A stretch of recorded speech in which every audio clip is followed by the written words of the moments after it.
This is a production of KMmedia.pro.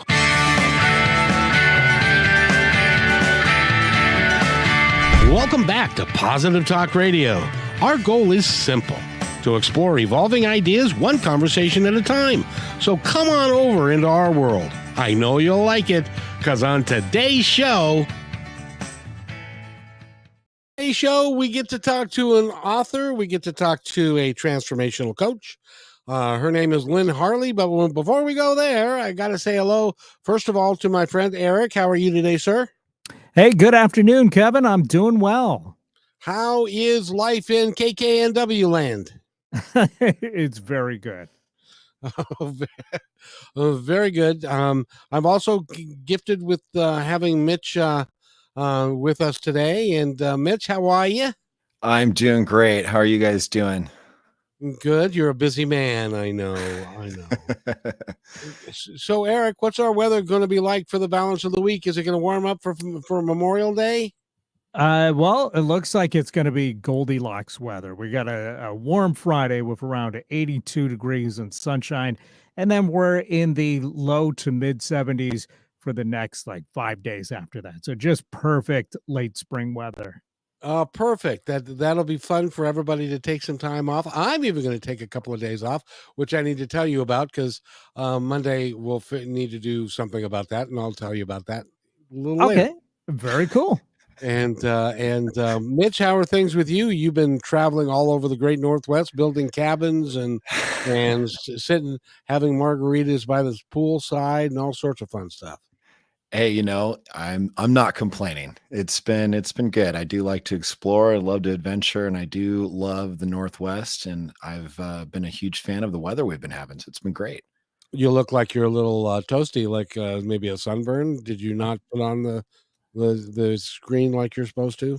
I put it on. I think my problem is knowing when to continue putting more on. I think that's really the big issue. Is it's not a one and done. I realize you got to kind of keep reapplying, and sometimes I forget, especially if a margarita is involved. So I understand completely.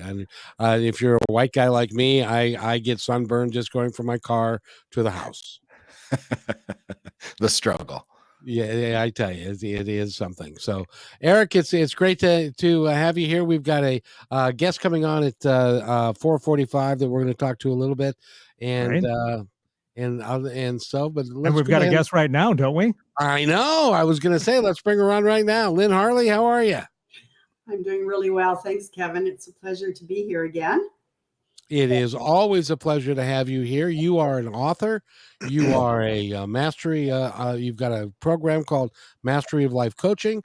But I have to ask you, because I'm curious to know what it's like working with Mary Morrissey. Well, she's a phenomenal mentor. I've taken all my certification programs through the Brave Thinking Institute. And she's just, she's a transformational leader. So I feel really privileged and blessed that I've been able to mentor under her. She's just the real deal. She's been around for doing this for I can't say a very long time, but I remember her back in the early 2000s doing work.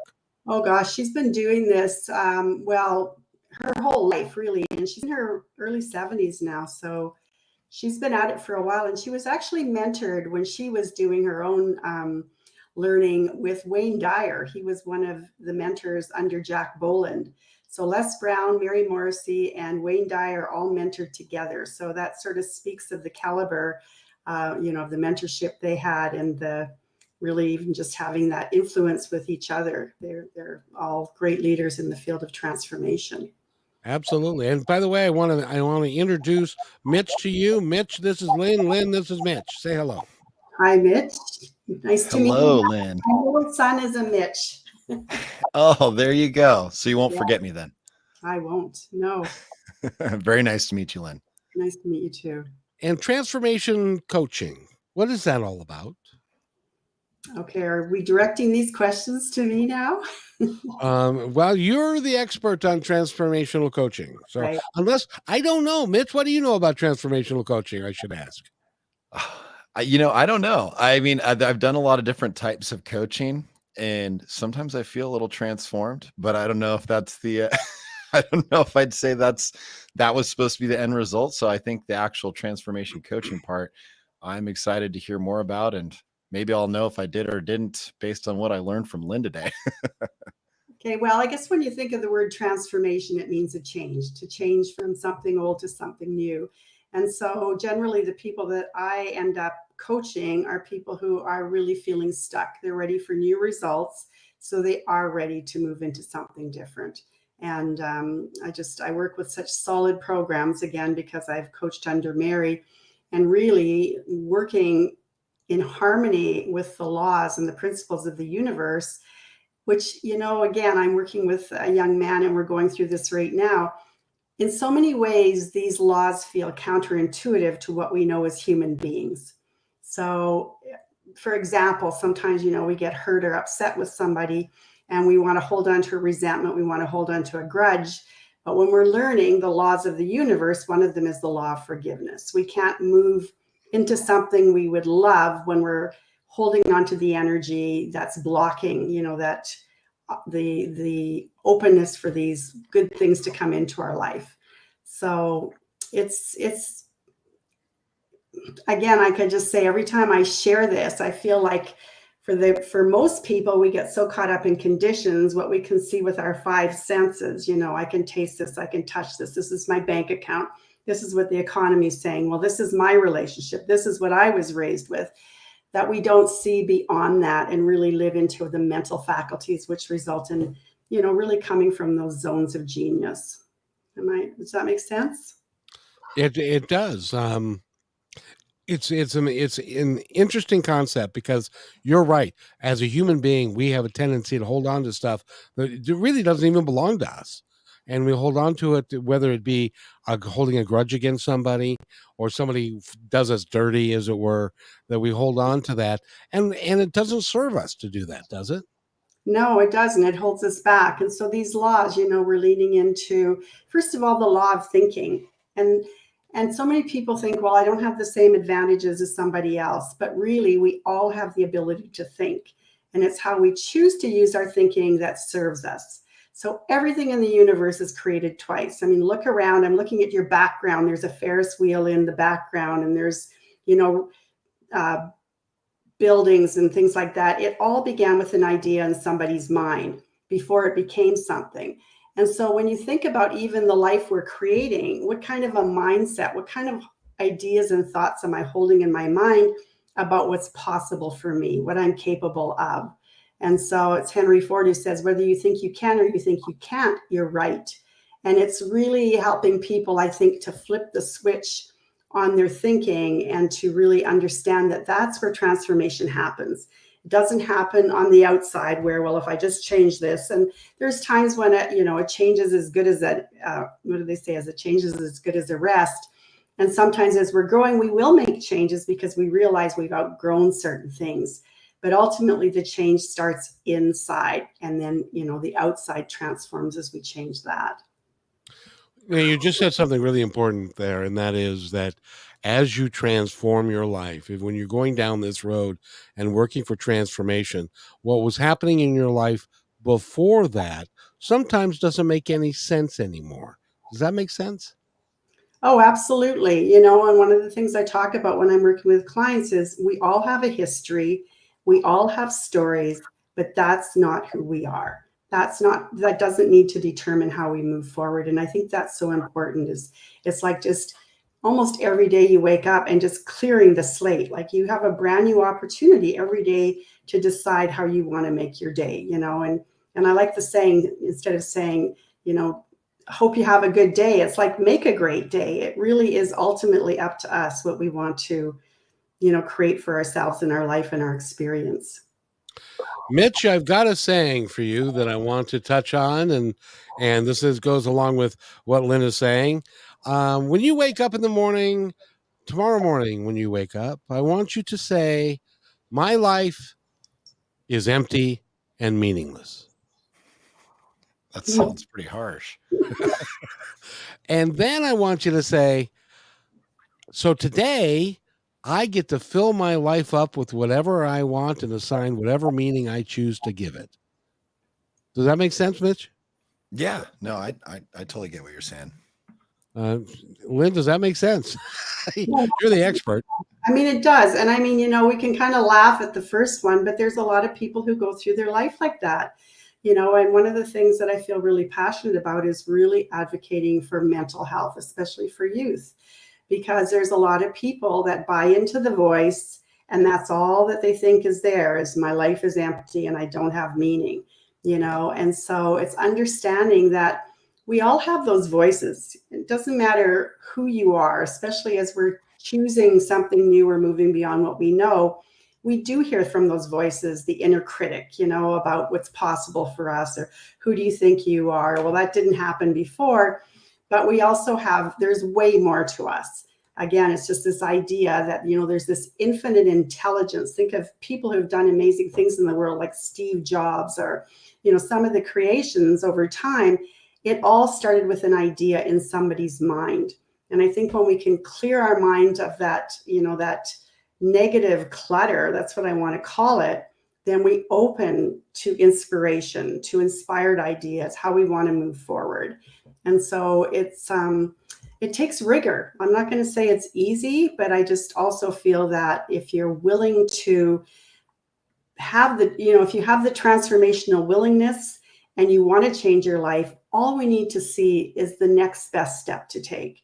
And so many times too, what stops people is they think they need the whole roadmap. Like, there's people who don't want to leave the driveway unless they know they've got green lights all the way to work. Well, that's not how it works. And that's the other thing that I really coach people in, is that we start with a vision. And so I think that this is the premise of transformation. And again, this is a mental faculty. We have incredible imaginations. Sometimes people go, well, I don't have an imagination. And I'm thinking, yeah, you do. You just don't use it for good. How many times do we terrorize ourselves if we're sitting at home at night waiting for our teenager to come home? Our imaginations are alive and well if it's past their curfew, but we usually use it to the negative, where we're thinking of worst case scenarios, or what if this happens? So the work that I do is vision based. We start with just the thinking as big as you can. What would I love? That's the most expansive question you can ask yourself. What would I love? And then looking at all the quadrants of your life. So we all have results in our health and well-being, in our vocation, if you're retired, how you're sharing yourself in the world, in terms of our financial freedom and money, and in our relationships. So those 4 quadrants, I invite the clients to lean into each of those quadrants and say, what would I love ideally in these? And so that's the start. And it's really interesting because sometimes even I've just noticed this, I've just been working with one client in particular who this wasn't even on her radar. And halfway through the program, she totally changed her vocation to where she wants to go, from a designer to working with young children. And I think it's because she's just starting to ask herself more and more, would I really love this? And so many times, we go to school, or we become something that we think, society wants us to be. Maybe our parents have kind of groomed us to fall into the family business, or, whatever it is. So I think if you can go through your day even saying, would I love this? Even start with little things like, what would I love for supper? If I was to go out to a restaurant tonight, what do I really want? And just even notice, are you the person in the restaurant who goes, well, what are you having? What are you having? Who don't really even know what they want. That it's just a really great exercise to start asking yourself as you go through the day, what do I want in this moment? What do I want if I have to make a choice here? That really is good. Mitch, what are any thoughts, sir? No, I completely agree. I think that, there's a lot of things out there in the world that are against us, and I say against us as in adversities, just different things. And, how you handle those, there's a mindset behind it. Do you let the negativity of, whether it's, the hitting every red light on the way to work, do you let these things consume you, or are you looking for a way to, make it better? I like what going through and looking at a little bit about you on your website, you wrote survive or thrive. And I think that that is associated a little bit with the mindset, is your mindset that I'm just out here trying to survive, or am I out here trying to thrive? And what that looks like, I think for everybody is going to be obviously a little bit different, but it does really start with you. And I think that motivation and hitting goals is contagious, in that, whether it's small and it's making your bed in the morning, or it's, doing something simple. When you accomplish those little things, you start looking and searching for more things to accomplish. And it doesn't have to be, some people set the bar. They're like, oh, well, I didn't get this, or I didn't get, all the way there. But it's like, there's big goals, there's small goals. And I think it's important to have both, and things that are attainable. But there's a will piece. You have to want it. And, and I think that's what, looking over Lynne's website and just hearing her speak just now, is that I think that that's big. And that's, sometimes people need a little bit of navigation. Don't think about what didn't work yesterday. Think about what you're going to do today to make today the best day ever, and set yourself up for success for the following day to come too. So I'm loving what I'm hearing, and I completely agree. And I'm learning something new. Are you supposed to make your bed in the morning? Only if you'd love to.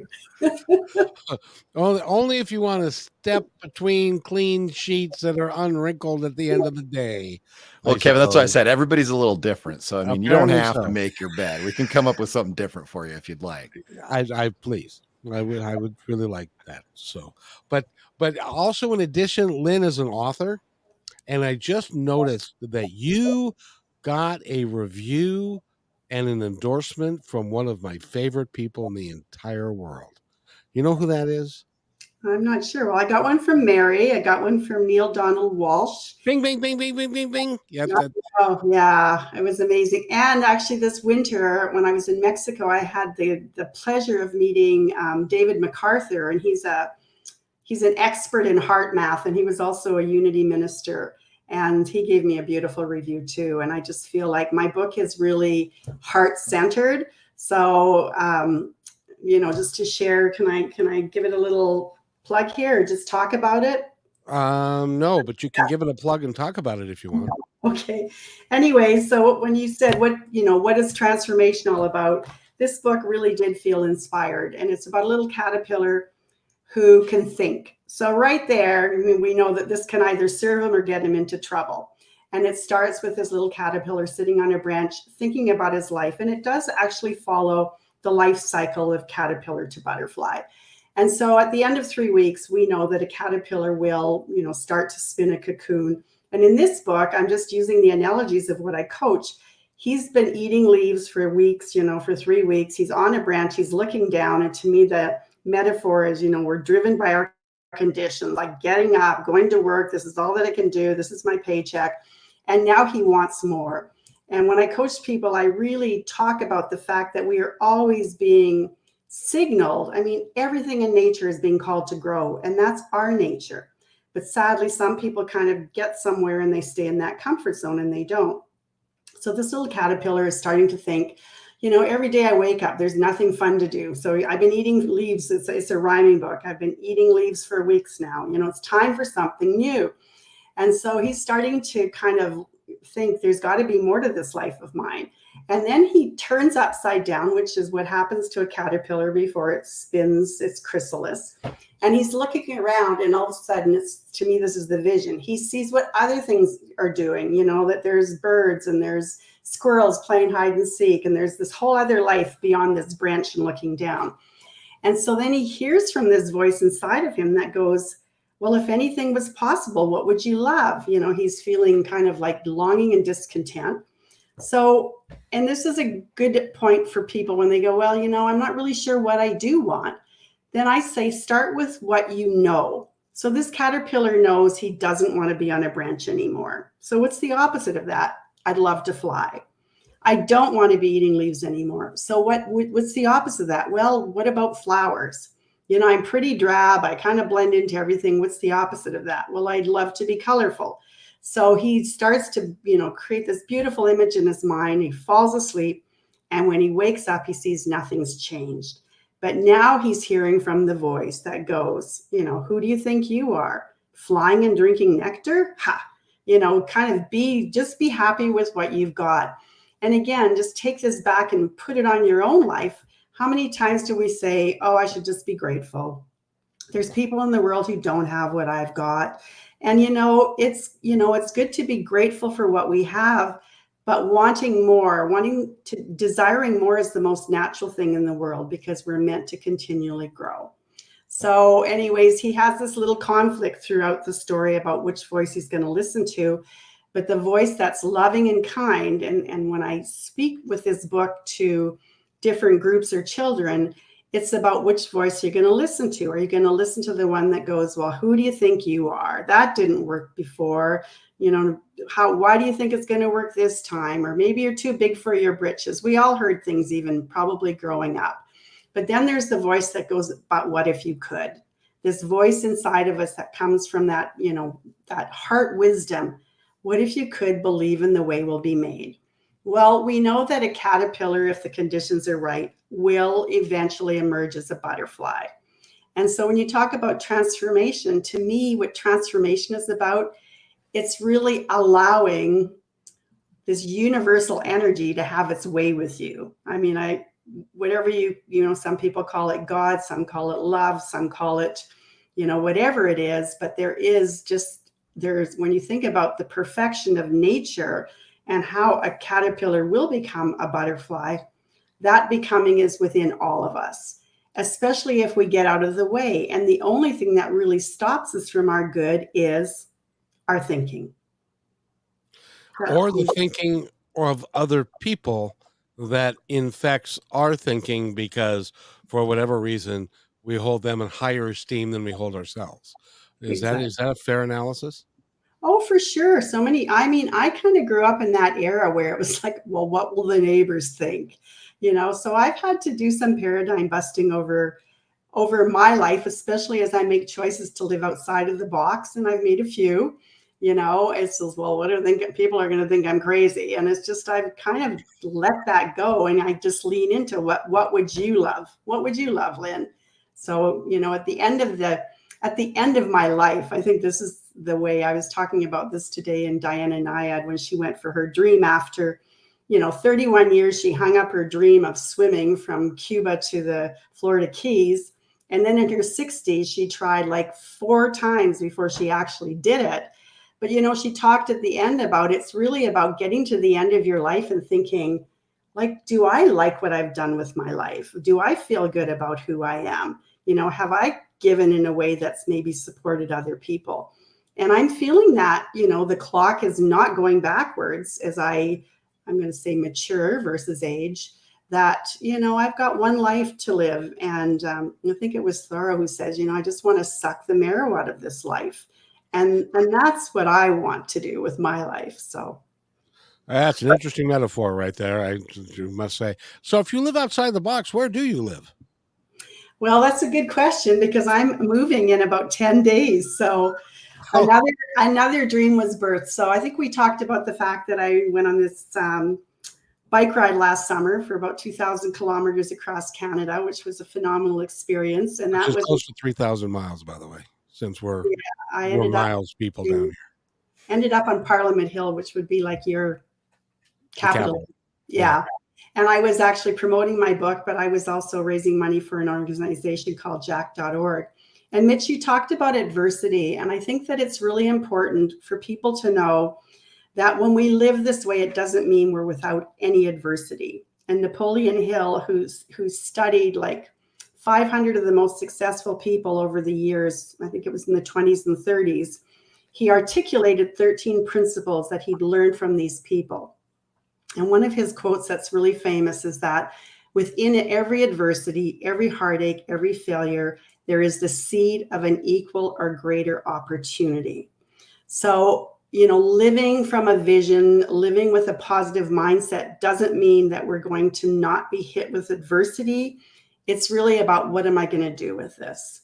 So I was actually advocating for an organization called jack.org, which began as a result of Jack, who was a young man in his first year at university, committing suicide, was started by his parents. And they said, for whatever reason, he never shared with us what was going on. We had no idea. And it's like they just made a decision that his death would be used for something purposeful. Oh, and she's frozen suddenly. Hey, Mitch, why don't we take this this time, since she's frozen for just a moment, and you're not frozen, are you? No, no, I'm not frozen. You're you're right there. Would you like to take us to break, young man, while she's getting her feedback together? Sure, absolutely. So everybody out there tuning in, we are here listening or in on with Lynne Harley, and you can find her at lynneharley.com. And this is another great episode with a great guest on Positive Talk Radio. Well said. Hey, PTR loyal listener. First, thanks for being in my dream. And second, I have a new concept in business to share with you. It's called socialpreneurship. So, what's that? Well, it's the idea that any company designates all profits beyond expenses to be awarded to a local or international charity or project which is working to achieve good in the world. KM Media is such a company. We believe that it's important for us to give back whenever possible and to make great things happen. So I hope you'll join us in creating this new business model that will positively impact all of us. In the next few weeks, we will lay out the plan and begin our fundraising efforts. So stay tuned for more details right here on Positive Talk Radio.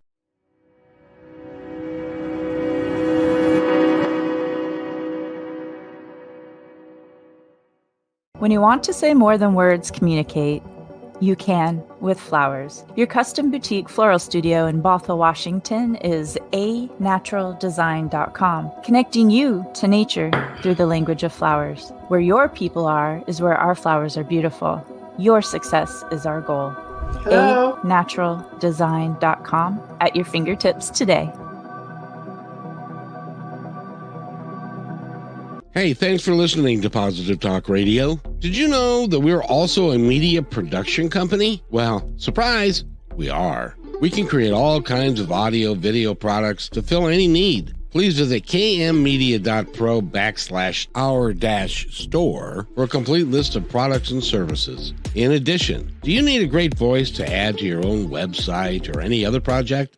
I know that we can add depth and quality to your work. I've been told more times than I can count by many professionals in the business that my voice adds to the quality of the presentation. So, let me create something for you. Please contact me at kevin@kmmedia.pro and let's create something great.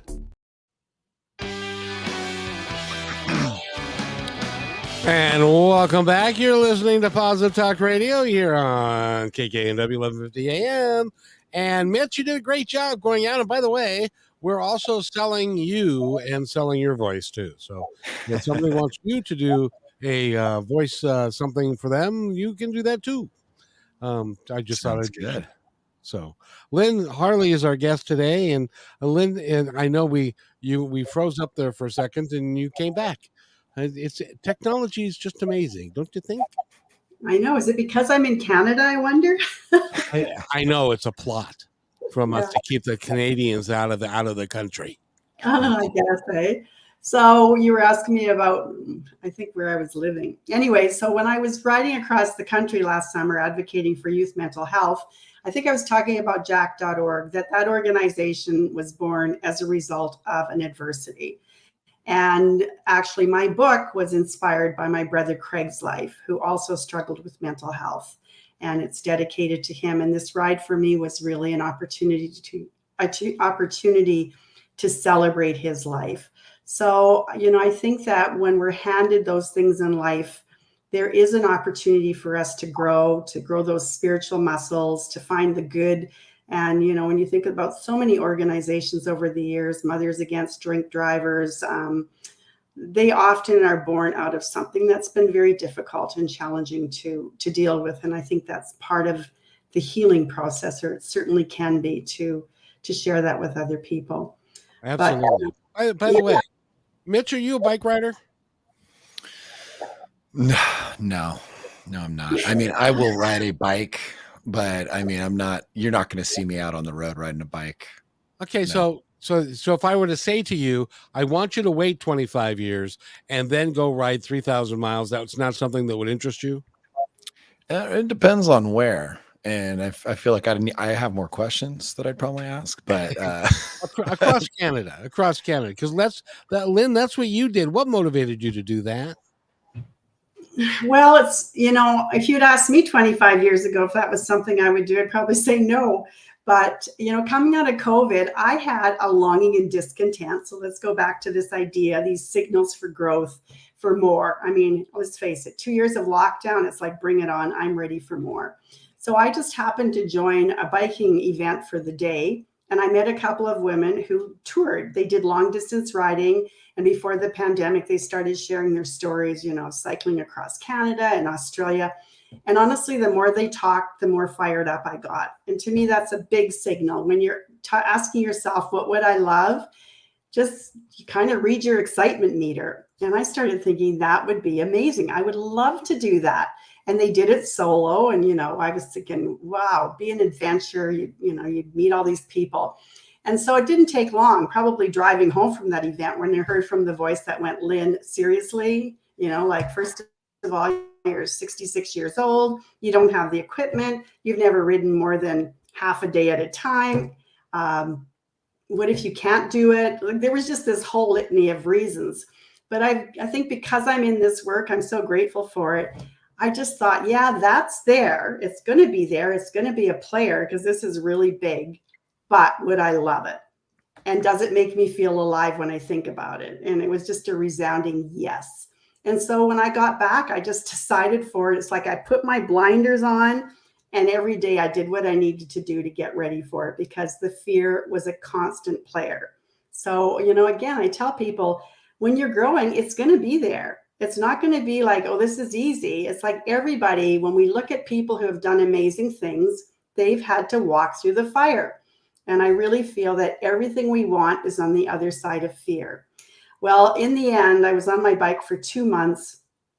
I had experiences I couldn't have planned. It was phenomenal. And when I got to the end, I'm thinking, what if I had talked myself out of this incredible experience? I can't imagine my life without this. And now I've got friends, like I went to visit these friends that hosted me in Saskatchewan, a few weeks ago. It was awesome.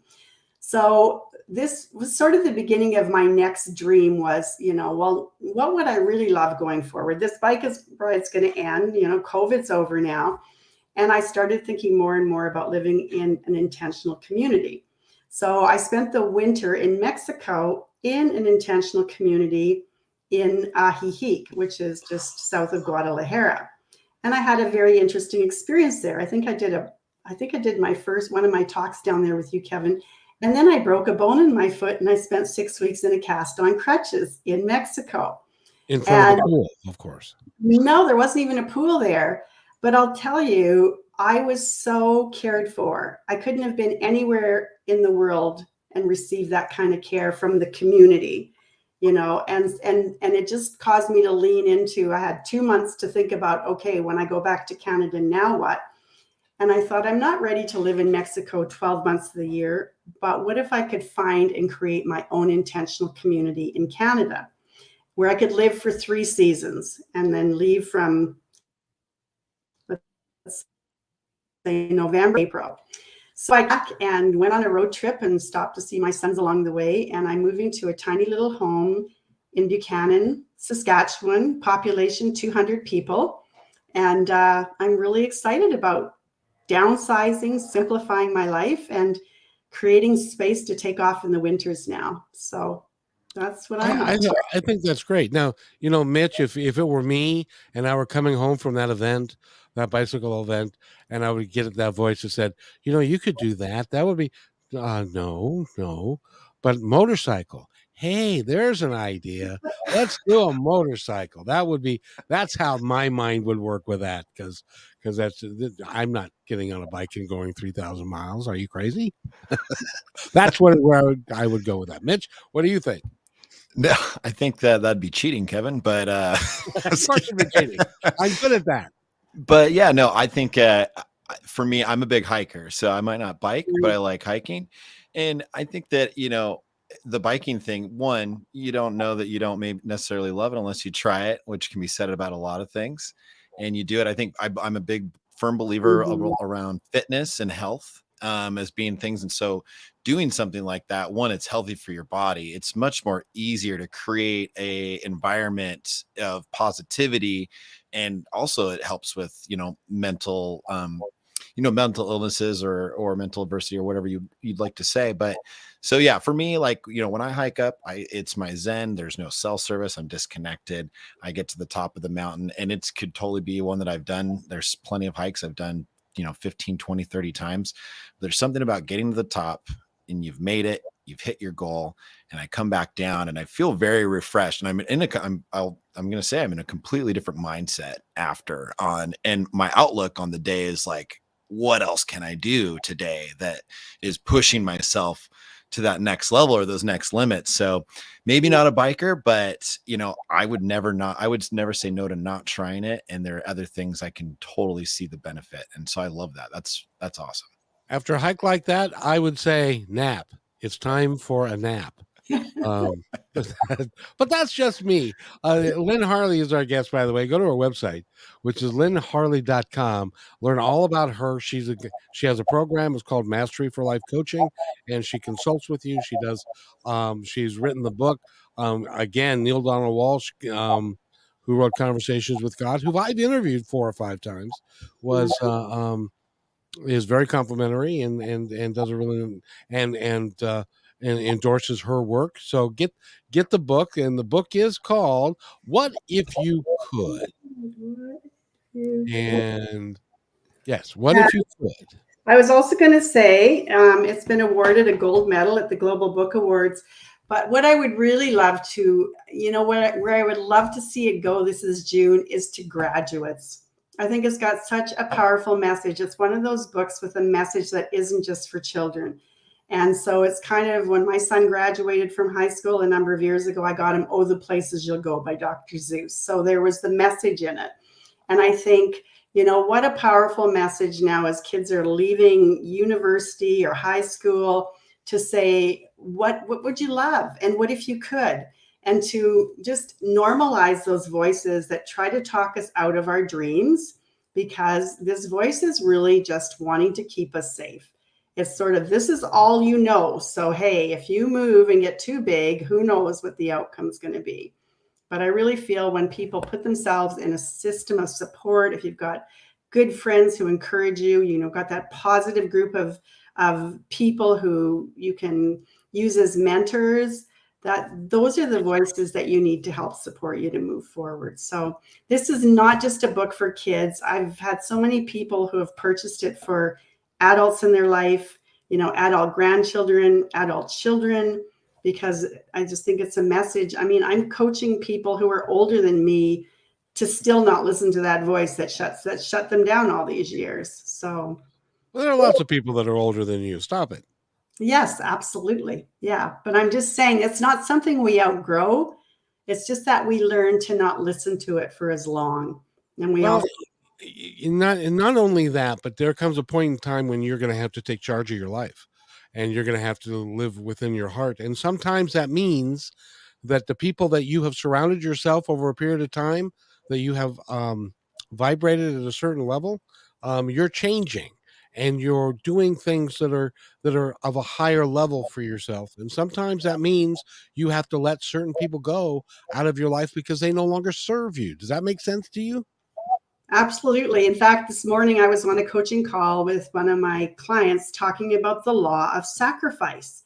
And we hear the word sacrifice, and it's, sometimes it has this connotation, oh, I'm having to give something up. But you're giving up something of a lower nature because of what you want. And so you nailed it, Kevin. That's exactly what we do as we're moving forward. And yeah, sometimes we outgrow the people in our lives. Sometimes, the word decide, the Latin root of it is decidere, which means cut away. We have to cut away the stuff that isn't working anymore. And we have to replace it, because another universal law is the law, that the universe abhors a vacuum. When there's a space created, it's up to us to fill it by design. And if we don't fill it by design, we fill it by default. And this is what most people do. So really, every day we have the opportunity to say, how do I want to design this day? Instead of, okay, well, what's going to happen to me today? And kind of like being in a pinball machine where you just kind of go around and bump into whatever happens to you. See, and that's what I said. Your life is empty and meaningless. If you decide for that. So Mitch, if your life is empty, what are you going to fill it up with tomorrow morning? Well, positivity. I mean, you think about the day. I try to think about what I can accomplish, what that looks like, how am I going to get there, what things can I do to start it off right in the very beginning in the morning that is going to help me align and get, the end results that I need. And also creating an openness to the fact that it may not happen, it may not go the way that I want. I think sometimes too, preparing yourself for something not working out, I think is really good, because then when it does happen or something happens and it doesn't work out, you're like, okay, I'm ready for this. When I talked to myself this morning, I knew it might not go as smoothly as I wanted today. There could have been a number of things that have happened, but being prepared for certain things and having that talk track with yourself, I think does help. And that's what I try to do. Like I break down my day and, what I would like to get done, but I also am not going to sit there and beat myself up if something doesn't get done and let myself to slip back into a negative mindset. I can, there's things that I can do. There's controllables and uncontrollables and things that I can control to make sure that it happens. And I don't know. Sorry, a long-winded answer, but I think that's how I try to start the day, among other things, and just being healthy and, make my vitamins and yeah. You're supposed to take vitamins too? So far I've learned that you have to make your bed. You can't live in a box, and you got to take vitamins. That's so far.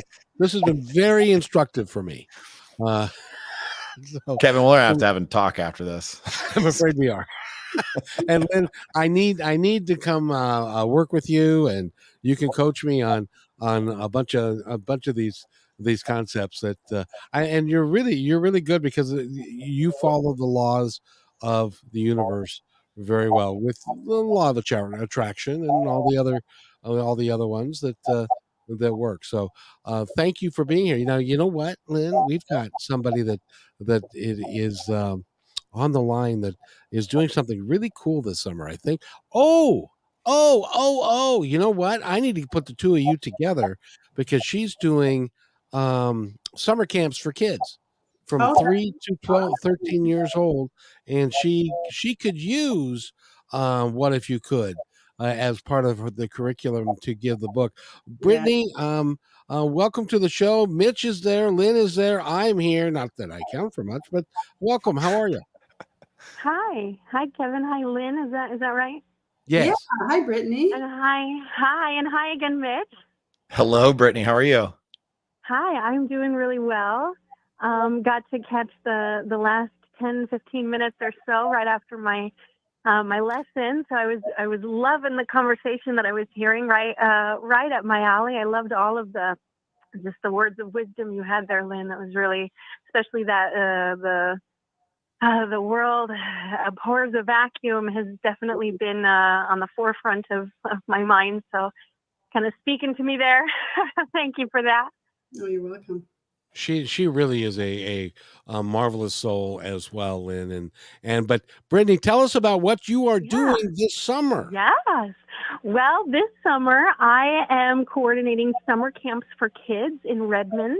My business, Pipsqueak Piano, is partnered with Stepping Stones Kids Academy right off of Union Hill Road, right at the end of the 520 there. And we're offering weekend camps. And, originally I was looking at doing only music themes, and then I thought, well, why only do music? And so, you know what, I reached out to Woodland Park Zoo, and they're coming in for a wildlife camp. And I reached out to Seattle Astronomical Society. They're coming in for an outer space camp. And we have Kids Quest coming in for science and robotics. And it ended up being a big old thing. So we have dance and magic, and these are all the weekends through July and August. You can pick your own. You don't have to sign up for all of them. You get to pick and choose. I really wanted this to be a camp that kids who had siblings or families who have siblings, that their kids could both enroll. So we take ages from 3 to 13. as well as families who might already have busy summer plans or traveling plans, and then who couldn't maybe sign up for the week-long camps or longer commitment camps. These are just one-day camps, and they occur on the weekends. So you can find more information about that on my website, which is www.pipsqueakpiano, and that's PIPSQUEAK piano.com. If you scroll down that page a little bit, you'll see a proud sponsor for the Washington camps, and if you click that, it'll have all the information you need. And thank you so much, Kevin, for being a sponsor for it as well, who's joined us as a sponsor for the summer camps here in Washington. Well, you're welcome. I think having raised children, by the time you get to July and August, they're crying for something to do. But I didn't mention, and I don't know if you heard this part, Brittany, but Lynne is also an author, and she's written a children's book called "What If You Could." Wow. I caught the tail end that she had written a book, and I didn't catch the name. So thank you so much. Thank you so much for saying that. What if you could? Wow. As a matter of fact, I would love to be able to have you give away some books to your campers when they come this summer. So you and I need to talk about that, and we're going to I'm going to buy some books for you. Let's do that. That sounds like a great idea. What do you think, Lynne?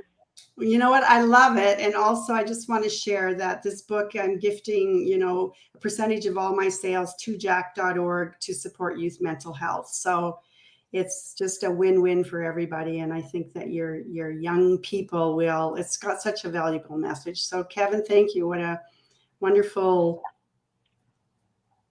offer. I love it. Well, it's one of those things that that's how I roll. You feel called to do something, a little voice in my head said, buy the dang thing.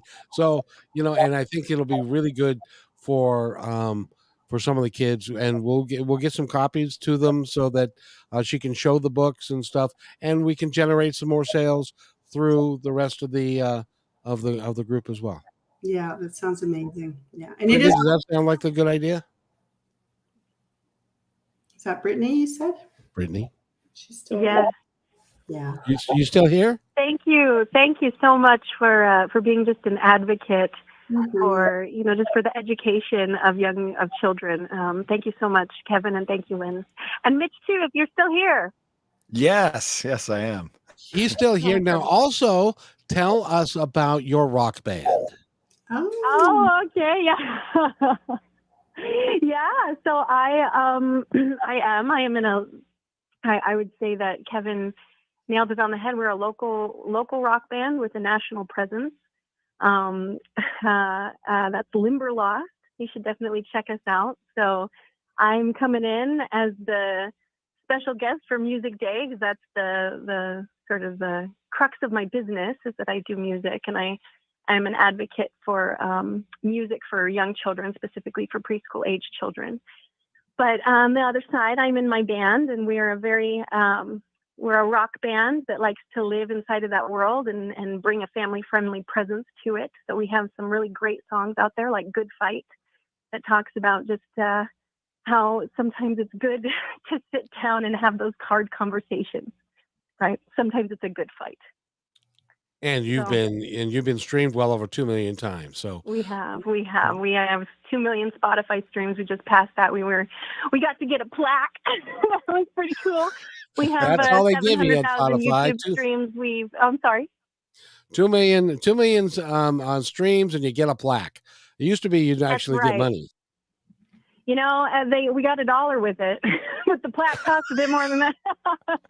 I'm kidding.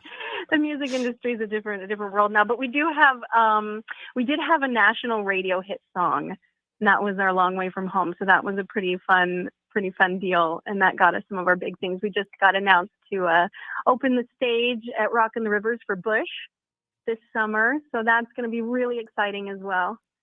And you definitely check us out. Mitch just nodded his head, so apparently he knows who Bush is. I have no idea. Oh my gosh, Kevin, Lynne, you don't know who Bush is? You don't know Bush? Oh my gosh! Oh goodness. No, okay, wait. It goes. Wait. I'm coming down from this high, yeah, right? Da-da-da. I'm So coming down Yeah. from this high. You know that Yeah. song. Because So I now don't I've want to learned- come back down from this cloud. That's Yes! So now I've learned 5 things. I need to make my bed. I need to take vitamins. I need to listen to my voice more. I need to let Mitch sing more, and because he has quite a voice. Brittany, Good thank you job, so Mitch. much. And you're going to be on Thanks, the man. show. We're going to feature you. By the way, the name of your I love the name of your piano company. What's it called again? Pipsqueak Piano. Thank you. Pipsqueak Piano. Go there and get your 6-year-old piano lessons. It'll do them good. And That's I right. love the fact that you've got a bunch of little itty bitty pianos that you can get from like Amazon that are there that their feet will actually touch the ground. So that's good. That's exactly right. And we use those pianos. That's what we use, man. I'm telling you. So Brittany, thank you so Thanks much for having me. Oh, thank you for being here, and I'm honored to be sponsoring you and the work with the kids this summer. I can't Thank think of a you. better place to be. So, thank you. Thank you very much. So, Lynn, what do you think of all that? It's amazing. And just kudos to Brittany. What a great project she's got this summer. And I'm sure it's going to be a big success. And in the music world, I've got sons that are musicians. So, but Kevin, I'd have to say, I don't know who Bush is either. So you're not alone on that one. But no, For those of us in the audience who have no earthly idea who Bush is, that's the applause for you. So, there you go. A weird applause. So anyways, yeah, I always love being on your show. It's great to get this positivity into the world. And, I just want to applaud you for what you do too. And it was a pleasure to meet you, Mitch. Pleasure to meet you too, Lynn. I a lot of great conversation. So it's been a pleasure. well, but we're not done yet. So we've got 3.5 minutes. Lynn, I would like you to take this moment. I'm going to stand aside, and we're going to stand aside. And I would like you to tell our audience anything that is on your heart to tell them today. Well, first of all, I just want to, I think, normalize that, we all have the voice in our head, the inner critic. And the first thing is to realize that's just going to be there, but we don't have to give it credence. And, the voice of fear as we're moving forward, don't let it kill your dreams. One of the things I say is, it's like if you've got a child, you put them in a back seat and you put them in their car seat. They don't drive the car. So when you're moving forward into something new and fear is a player, you put it in the back seat and just know it's there, but you're not going to let it take you off the road. My book is called What If You Could? It's for sale. If you actually go to my website, it's Lynne with an E, Lynne, Harley.com, Harley like the motorcycle. And there's a number of places that can be purchased. It's for sale on Amazon. And please leave a review if you get a book. I just love to hear what people think about it. I also want to give a plug to jack.org. They're an organization in Canada, but they serve the world with their web. And they've got amazing resources that anyone can access. This is a charitable organization that runs solely on donations. And they've got one program called Be There. It's a certification program, self-paced. And if you're supporting someone who struggles with mental health, it's not about doing an intervention. It's about learning how to support them so that they can get the help that they need. So I just think, together we can make the world a better place. It's nobody wants to go through life on their own. So. And thank you, Lynn, for being here. I've learned something else that I wish I'd have known when I was younger, and that is don't let your kids drive. That would have saved me 3 cars, but that's beside the point. So, Mitch, thank you. And you think I'm kidding? I'm not. Thank you for. And you've got a kid that's coming up into those worlds. So, Mitch, thank you for being here. Anything you'd like to add before we go? No, thank you. Once again, I appreciate thanks being on the show, Lynn. And yeah, I think one little quote that always stuck with me that I loved is if you can see it in your mind, you can hold it in your hand. And you can take that in a number of different ways. And yeah, so I think that's great. It's been an awesome show. I love learning about it. I love the book. I'm excited to pick one up myself and go through it. So thank you again for being on the show. Leave your reviews, everybody. That's great to hear how this book is impacting others. Indeed, indeed. And by the way, you're listening to Positive Talk Radio, and I want to thank Lynne. Go to her website, which is www.lynneharley.com. And Mitch, thank you for being here. Would you please take the show out? Yes. Again, you guys are listening to Positive Talk Radio on KKNW 1150. And remember, be kind to one another because each other is all we got.